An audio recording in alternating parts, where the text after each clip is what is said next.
kanyang radiator cup. Ayan siya, ARM. May kasama siyang sticker na ARM.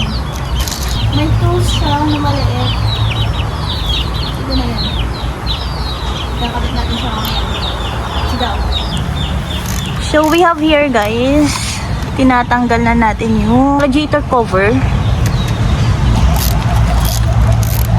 Inko.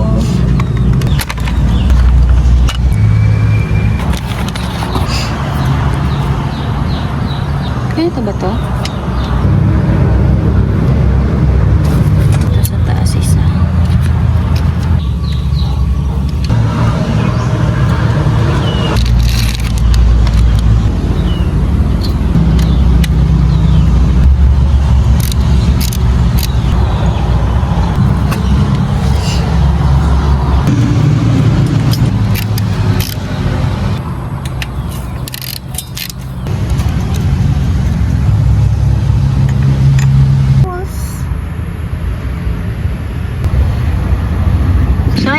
Naikabit na natin ang ating radiator cover, yung radiator neck cover, then yung kanyang radiator cup.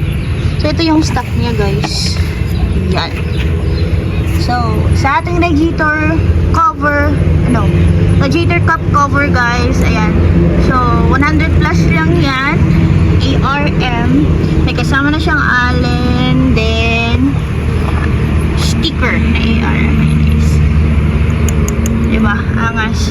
Radiator neck cover siya, stainless, diba? Kita nyo naman. Para siyang salamin. Kasi ARM yan. Ano? Naka-engrave pa. And then ito sticker na lang yan. Kasama din yung sticker guys, pero take note, wala yung kasamang bolts. So, kailangan pang bumili ng bolts. And then, lastly, ang ating radiator cover. O, ayan siya. ARM din siya guys, ayan.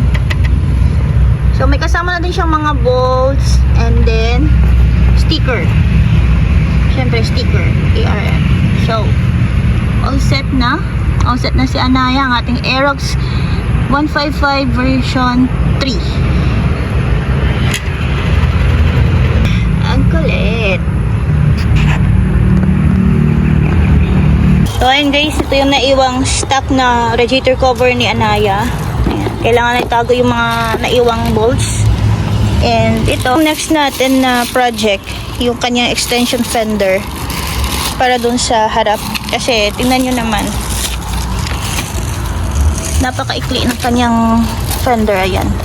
So talaga mapapasukan ng dumi yung sa loob. Kaya kailangan natin ng extension para at least makoveran yung ating mga wirings dyan, yung mga ano, diba? So, yan yung purpose niya.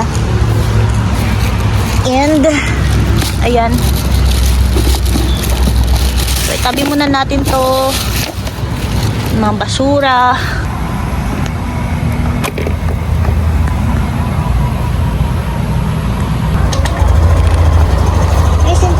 Guys, ayan yung may-ari ng Anaya.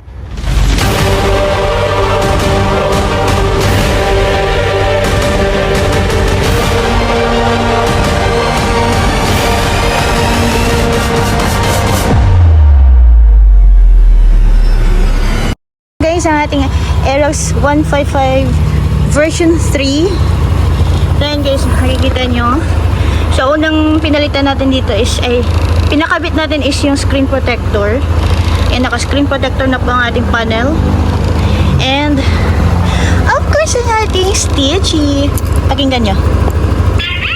Aha, diba? Ating key holder na stitch.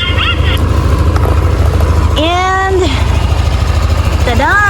May radiator cup, neck cover, and the radiator cover mismo. Ayan. Angas.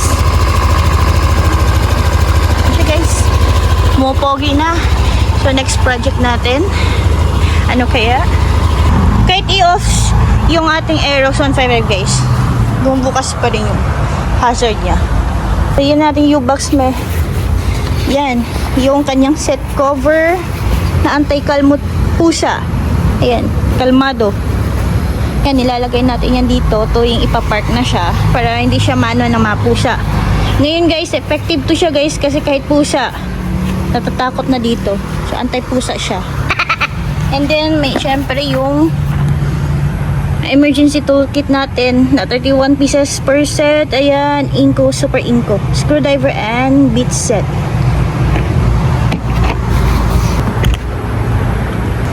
Ayan guys, that's all for today. So, ano na naman kayang sunod? Saka na. Ito, madami pa. Subscribe and like and share this video para mag-update kayo sa aking next video about sa ating Anaya Aerox version 3. See you! Bye-bye!